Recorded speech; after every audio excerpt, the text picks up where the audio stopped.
Hey everyone! Today I'm going to show you how to use QR codes on Alight Motion. At first go to a video that provides a QR code. Pause the video and screenshot the code.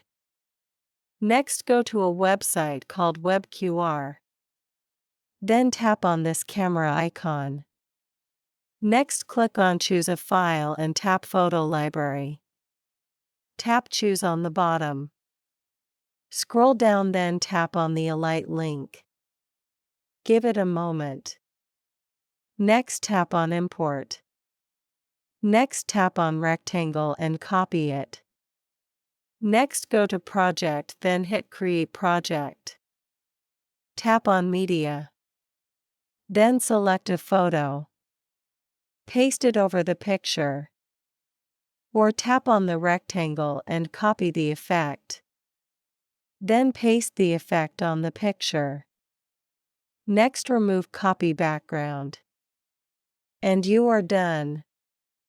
That was all. Thanks for watching.